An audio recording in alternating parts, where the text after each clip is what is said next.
अस्सलाम वालेकुम दोस्तों, कैसे हैं दोस्तों। ये जब हमने कोर्स स्टार्ट किया था तो हमने सबसे पहले सी प्लस प्लस की बेसिक्स की बात की थी। उसके बाद हम सी प्लस प्लस की बेसिक्स को ख़त्म करके उसके थोड़ा एडवांस कंसेप्ट यानी ऑब्जेक्ट ओरिएंटेड प्रोग्रामिंग और पर वगैरह पर आ गया। तो दोस्तों, लास्ट वीडियो में हमने सबसे पहले क्लासेस बनाई थी। ठीक है, क्लासेस में मैंने आप लोगों को बताया था कि ये रिलेटेड डेटा टाइप्स और फंक्शन है। उसके बाद मैंने उन क्लासेस से ऑब्जेक्ट्स बनाए थे। ठीक है, उनको यूज़ किया था। यहाँ मैं आप लोगों को बता दूँ कि क्लासेस जब हमने बनाई थी उसमें हमने एक्सेस स्पेसिफायर यूज़ किए थे, जिनकी मदद से हमने अपने डेटा की जो विजिबिलिटी है वो डिटरमिन की थी। तो एक्सेस स्पेसिफायर तीन किस्म के होते हैं: पब्लिक, प्राइवेट और प्रोटेक्टेड। तो हमने पब्लिक और प्राइवेट का इस्तेमाल किया था और प्रोटेक्टेड को पोस्टपोन कर दिया था। ठीक है, तो ये हमने हम आज इसी टॉपिक को थोड़ा सा और आगे लेकर जाएंगे एक नए कंसेप्ट के साथ। तो उसमें हम पब्लिक और प्राइवेट की अच्छी प्रैक्टिस को इस्तेमाल करके उनका इस्तेमाल देखेंगे। ठीक है, पब्लिक को इस्तेमाल करके हम क्लास के वेरिएबल्स को क्लास से बाहर इस्तेमाल कर सकते हैं। ताम में ये एक अच्छी प्रैक्टिस नहीं है, क्योंकि हमारी हमेशा कोशिश होती है कि दूसरे फंक्शन और यूजर्स हमारे इन वेरिएबल्स यानी डेटा मेम्बर्स तक साइन हासिल कर सकें, उनमें तब्दीली ना ला सके। ये हमारा एक डेटा प्रोटेक्शन का एक असूल सा है। ठीक है, कि हर बंदा उस तक एक्सेस ना कर सके।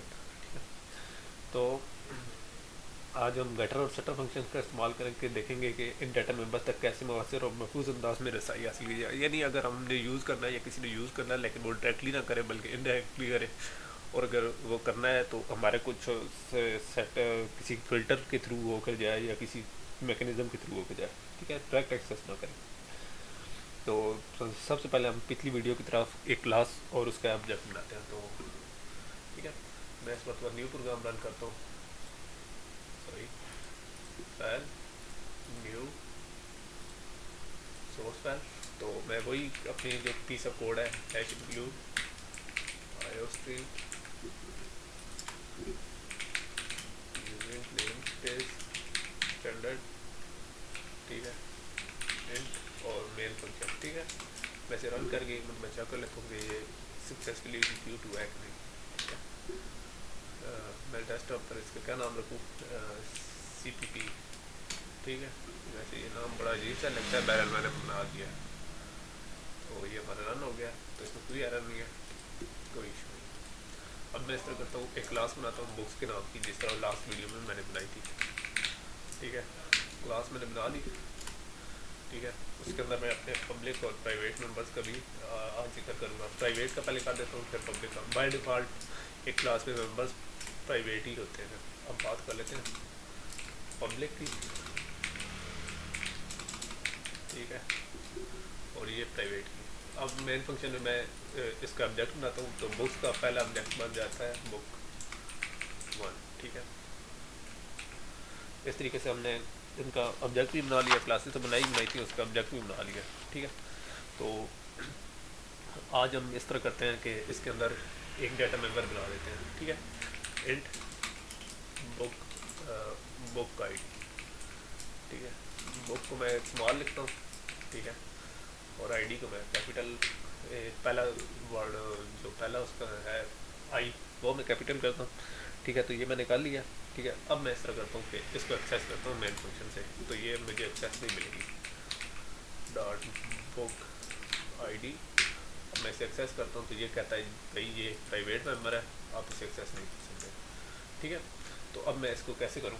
तो मैं चाहता हूँ कि सारे को इसको मैं डायरेक्टली एक्सेस ना करूँ, बल्कि कोई ऐसा मैकेनिज्म बनाऊँ जिसकी मदद से इसे मैं एक्सेस कर सकूँ। ठीक है, तो या तो ऐसे मैं पब्लिक कर दूँ, लेकिन पब्लिक करूँगा तो वो हमारे प्रोटेक्शन के अगेंस्ट चला जाएगा। तो क्या कौन सा तरीका जिससे मैं इसे मौसर इस्तेमाल करूँ। तो हम इसे डायरेक्टली नहीं एक्सेस करेंगे बल्कि इसे इनडायरेक्टली एक्सेस करेंगे। इसके लिए हम कटर और सेटर के मेथड को यूज़ करेंगे। ठीक है, तो आज आगे चलते हैं गटर और सेटर फंक्शन को इस्तेमाल करने की कोशिश करते हैं। ठीक है, तो सबसे पहले मैं एक गटर फंक्शन बनाता हूँ जिसमें से मैं इसकी वैल्यू ले लूँ। मतलब in book I D is equal to 9। ठीक है, मैंने बुक की आई डी 9 रख दी है। तो अब मैं कैसे करूँगा, गेटर फंक्शन और सेटर फंक्शन मैं आप लोगों को बता दूँ वो पब्लिक को होते हैं, क्योंकि अगर हम इन फंक्शंस को भी इस्तेमाल नहीं करेंगे तो फिर कैसे हम प्राइवेट मेम्बर्स तक एक्सेस करेंगे। तो इनको पब्लिक होना चाहिए। तो इनके हमारी काम क्या होगा, हम इस मेन फंक्शन से पब्लिक गेटर सेटर को एक्सेस करेंगे जो कि इनडायरेक्टली हमें मेन की प्राइवेट मेंबर तक एक्सेस देंगे, ठीक है। लेकिन इन फंक्शन के अंदर हम बहुत सारा क्राइटेरिया डाल सकते हैं, भाई ये फलानी चीज़ इसके अंदर यानी आप डाल सकते हैं, फलाने तरीके से एक्सेस कर सकते हैं, यानी हम इसके अंदर कोई फिल्टर से भी लगा सकते हैं कि फलाना यूज़र हो या पासवर्ड वगैरह जो कुछ भी हो, ठीक है। तो इस तरीके से हम एक्सेस को काफ़ी सारा मैकेनिज़्म को काफ़ी सारा स्ट्रीमलाइन भी कर सकते हैं और इनकी प्रोटेक्शन भी कर देते हैं। बहरहाल पहले तो इस तरह करता हूँ कि हमारा जो डेटा टाइप है वो क्या है, इंटीजर। तो इंटीजर टाइप का डेटा टाइप है इंटीजर गेट बुक आईडी, ठीक है। तो इससे मैं बुक आईडी ले लूँगा, ठीक है। तो हमें रिटर्न करनी है, तो ये फंक्शन के अंदर मैं लिख लेता हूँ रिटर्न बुक आईडी, ठीक है। तो इस तरीके से मैं ये हमारा जो फंक्शन है इसका नाम तो गेटअप नहीं है, लेकिन ये गेट का असूल पे काम कर रहा है, यानी तो यानी एक स्पेसिफिक कंसेप्ट है कि हम इस तरह पब्लिक अपने जो फंक्शन है उनकी मदद से प्राइवेट के जो फंक्शंस को हम एक्सेस लेते हैं उसे हम गेटर फंक्शन कहते हैं, ठीक है। तो यहाँ से हम इस तरह करते हैं कि अब इसको एक्सेस करना है तो हम इस तरह करेंगे सी आउट, ठीक है, द बुक आईडी इज़, ठीक है। उसके बाद मैं इस तरह कर देता हूँ कि book one dot book ID, ठीक है, एंड लाइन करके इसे मैं करता हूँ और रन करता हूँ, ठीक है। तो द बुक आईडी इज़ 9, यानी हमने प्राइवेट मेंबर तक एक्सेस हासिल कर लिया। ये हमारा गेटर फंक्शन है। इसी तरह हमारा सेटर फंक्शन हो सकता है, मतलब अगर मैं इसकी आईडी ना रखूँ, ठीक है, यहाँ मैं लिख दूँ void, ठीक है, book ID sorry set book ID, ठीक है, और यहाँ मैं इसके अंदर इसकी आईडी को सेट कर दूँ, ठीक है। तो इसका तरीका ये है कि मैं इस तरह कर दूँ कि इसको मैं ज़्यादा स्पेस ना दूँ, ठीक है। तो book ID is equal to, यहाँ मैं करके इसकी बुक आईडी कोई भी रख दूँ, मतलब 5 ही रख देता हूँ, ठीक है। अब मैं इसे रन करता हूँ, आप लोगों को दिखाता हूँ कि ये हमारे सेट के स्लो पर कैसे काम करने चाहिए, लेकिन मैं कुछ बैक्टीरिया यूज़ करना भूल गया हूँ, पैरेंथेसिस जिसे आप कहते हैं, ठीक है। तो इंट बुक आईडी, वो क्या कह रहा है कि आपने इसमें क्या स्टोर कराया, तो एक्सपेक्टेड टाइम भी expression end of input 13, int book ID word set book ID, ठीक है। तो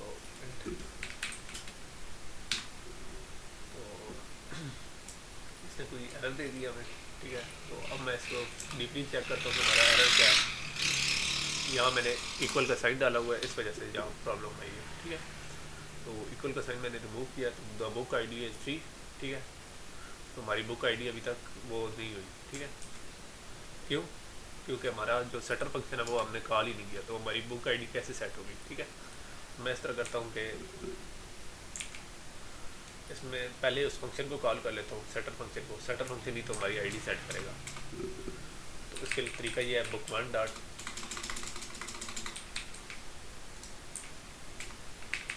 फंक्शन का नाम लिख लेता हूँ सेट बुक आईडी,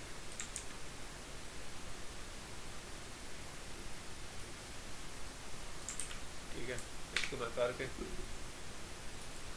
इस तरह से रन करता हूँ, अब हमारा रन हो जाएगा। अब आईडी हमारी, पहले उसने बुक आईडी 5 सेट किया, उसके बाद बुक आईडी 5 उसने प्रिंट कर दी है, ठीक है। तो इस तरीके से हम इस तरह कर सकते हैं कि इसमें बुक आईडी के अलावा भी कुछ फंक्शन सेट कर सकते हैं, ठीक है। तो वो इस तरह हो सकता है कि हम यूज़र से कोई इनपुट ले सकते हैं, ठीक है। ये बुक आईडी में स्टूडेंट यूज़र से भी इनपुट ले सकता हूँ। तो यहाँ मैं आप लोगों को सेटर के बारे में बता रहा था कि इस तरीके से हम किसी प्राइवेट डेटा मेंबर यानी बुक आईडी वगैरह को डायरेक्टली तो नहीं, इनडायरेक्टली मेन फंक्शन से बाहर करके बता सकते हैं जी कि इसको चेंज करना है या इसको एक्सेस करना है। तो ये हमारा सेटर फंक्शन हो गया और ये हमारा गेटर फंक्शन हो गया। और यहाँ मैं आप लोगों को बता दूँ कि ये किस लिए यूज़ होते हैं। क्यों? क्योंकि हम इसके अंदर बहुत सारा कोड लिख सकते हैं, भाई इफ़ यूज़र इज़ फलाना फलाना फलाना फलाना फलाना, ठीक है, देन, ठीक है, देन का हम कंसेप्ट यूज़ करके हम इस पर काफ़ी सारी रिस्ट्रिक्शन लगा सकते हैं। तो ये हमारा फंक्शन होता है कि यहाँ हम अपने जो इनपुट और आउटपुट है उसको काफ़ी सारा फ़िल्टर भी कर सकते हैं और उस पर अपनी यानी जिसे क्या कहते हैं होल्ड भी इसके ऊपर कर सकते हैं। ठीक है, तो ये हमारा गेटर और सेटर फंक्शन था। ठीक है, तो अ, इस तरीके से हम कोशिश करते हैं कि हमारे प्राइवेट वेरिएबल में कोई बंदा एक्सेस ना कर सके। ठीक है, अब हम इस तरह करते हैं कि एक और यूज़र से इनपुट लेते हैं। ठीक है, यहाँ तो हमने पाइप खुद दिया ना, मेरी कोशिश है कि अब इस मरतबा हम यूज़र से इनपुट लें। ठीक है, तो इस फंक्शन को मैं यूज़र से इनपुट दिलवाता हूँ। ठीक है, तो वो इस तरह होगा कि पहले मैं यूज़र को कहता हूँ भाई अपनी इनपुट दें, इंटर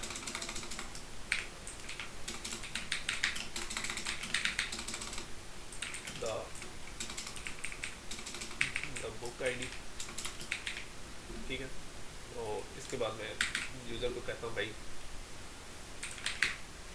ठीक है भाई अपनी बुक आईडी दो। इसके साथ मैं क्या और वेरिएबल डिक्लेयर करता हूँ जिसमें बुक आईडी यूज़र से लूँगा इंट ए। ठीक है, इसमें मैं अपनी यूज़र आईडी स्टोर कर देता हूँ। ठीक है, इनपुट में लेता हूँ यूज़र से भाई मेरी यूज़र आईडी मुझे दे दो। ठीक है, और इस तरह मैंने यूज़र से बुक आईडी ले ली। ठीक है, लेकिन अभी मैंने उसको फंक्शन को पास नहीं की। ठीक है, मतलब मैंने 7 कर दी लेकिन इधर 5 आ रही है। क्यों? क्योंकि मैंने इस फंक्शन को अभी तक पास नहीं की थी। उसको पास करने का तरीका वही है जो कि हम नॉर्मल फंक्शन में वैल्यूज़ को पास करते हैं। हम यहाँ से ए को पास करेंगे और यहाँ से हम ए को रिसीव कर लेंगे। तो यहाँ मैं बी कर लूँ और यहाँ से भी मैं बी कर देता हूँ ताकि हम एक नया वैल्यूज़ रिसीव करते हैं। तो अब चेक करते हैं ऐसे इंटर बुक आईडी मैंने 8 रख दी, द बुक आईडी इज़ 8। ठीक है, तो इस तरीके से हम बाकी भी इसके अंदर काफ़ी सारी चेंजेस कर सकते हैं। मतलब अब हम इसके अंदर स्ट्रिंग्स भी यूज़ कर सकते हैं। वो मैं आपको स्ट्रिंग यूज़ करके बताता हूँ कि स्ट्रिंग क्या होते हैं। एज इंक्लूड, तो स्ट्रिंग यूज़ करने के लिए हमें एक नई लाइब्रेरी यानी स्ट्रिंग की यूज़ करनी पड़ेगी। ठीक है, तो उसकी मदद से हम स्ट्रिंग्स भी इसके अंदर स्टोर करा सकते हैं, जैसे स्ट्रिंग बुक नेम। ठीक है, स्ट्रिंग हो गई। अब वो मैं इसमें इस तरह करता हूँ कि स्ट्रिंग को सेट भी करा देता हूँ। स्ट्रिंग कैसे सेट होगी, सेट बुक नेम। ठीक है, इसी तरीके से मैं सेटअप करता हूँ, लेकिन इस मतलब मैं इसमें रिसीव इनपुट स्ट्रिंग में लेता हूँ। बी में ऑलरेडी यूज़ कर चुका हूँ इस फंक्शन में, सी में यूज़ करता हूँ। यहाँ मैं बुक नेम कर देता हूँ जो हमारा वेरिएबल है। ठीक है, और इसी तरीके से मैं एक और फंक्शन यूज़ करता हूँ गेट बुक, और यहाँ मैं नेम कर देता हूँ रिटर्न बुक नेम। ठीक है,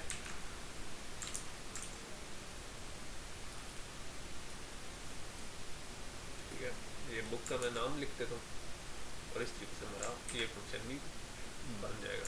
ठीक है, अब मैं यूज़र को कहता हूँ भाई इस तरह करो कि हमने थोड़ा सा दो उसका सी आउट भी दो। ठीक है, तो मैं नई लाइन में से लिख देता हूँ इंटर इंटर, मैं थोड़ी स्पेस दे देता हूँ, क्या पता वो इसी लाइन पर आ जाए। Enter the book name. ठीक है, इंटर द बुक नेम मैं इसी लाइन के ऊपर लूँगा, मैं नई इनपुट नहीं लूँगा। ठीक है,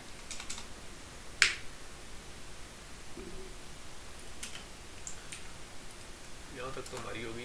आउटपुट हमने दी है। ठीक है, अब मैं यूज़र्स को कहूँगा भाई हमें दे दे। इनके ए के बाद मैं इसके अंदर बी भी डालूँगा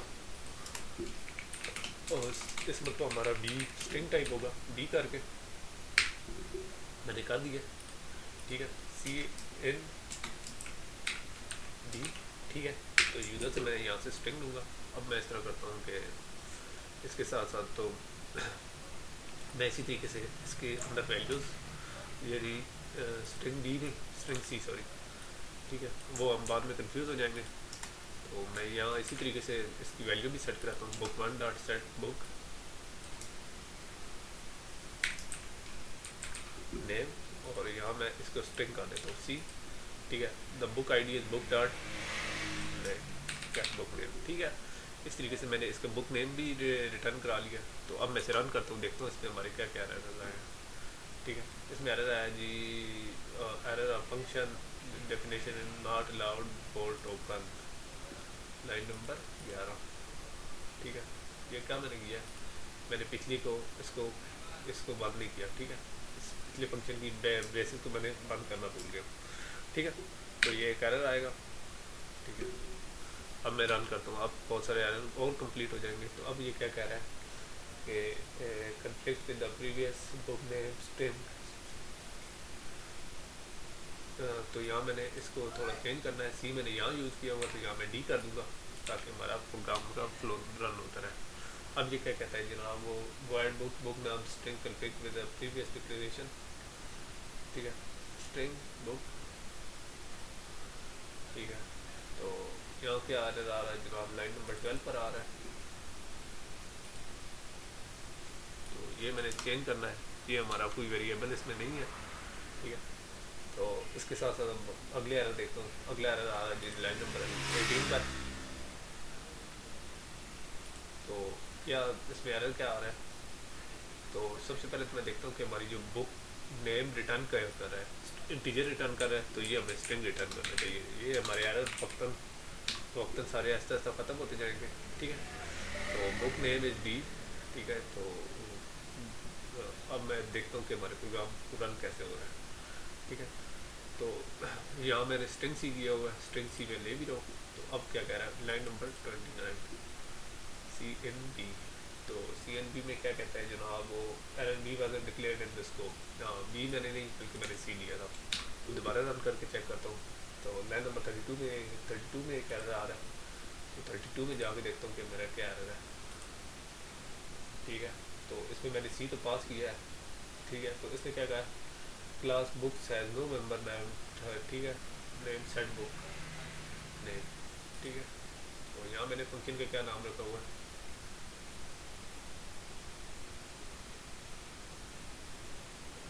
सेट बुक नेम, ठीक है। मैंने अब फंक्शन चेंज कर दिया। तो अब ये इसमें सिर्फ एक एरर आ रहा है कि सेट बुक नेम का कोई मेंबर नहीं है, ठीक है। तो यहाँ मैंने सेट बुक नेम एक जगह कैपिटल में लिखा हुआ है, एक जगह स्मॉल लेटर में लिखा हुआ है, तो वो मैं कर देता हूँ। इस तरीके से आप लोगों को एरर डियाग्नोस करने का तरीका पता चल जाएगा। तो ये हमारा प्रोग्राम रन हो गया।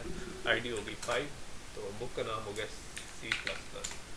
The book ID is 5 and the book ID is C++। यहाँ मैंने आईडी को यहाँ से नेम कर दूँगा और इसके बाद हमारा प्रोग्राम फुल फंक्शनल हो जाएगा। तो मेन कंसेप्ट मैंने आपको जो इंटीजर में बताना था वो ये था कि C++, the book ID is 5, the book name is C++। तो मेरा जो मेन मकसद था वो ये था कि आप लोगों को दिखाऊँ कि किस तरीके से ये काम करते हैं हम अपने इंटीजर्स, और किस तरीके से गेटर और सेटर फंक्शन यूज़ करके हम अपने डेटा मेंबर्स को एक्सेस करते हैं, ठीक है। तो ये हमारा प्रोग्राम था। नेक्स्ट वीडियो में हम कंस्ट्रक्टर के टॉपिक पर जाएंगे और कोशिश करेंगे कि इस वीक के अंदर हम ऑब्जेक्ट ओरिएंटेड प्रोग्रामिंग को यानी अपने प्रोग्राम जो बना रहे हैं या जो कुछ करें, या जो हमारी सीरीज चल रही है इसको कंप्लीट करें, ठीक है, ताकि हम एक नई सीरीज स्टार्ट करें। तो तब तक के लिए इजाज़त चाहता हूँ।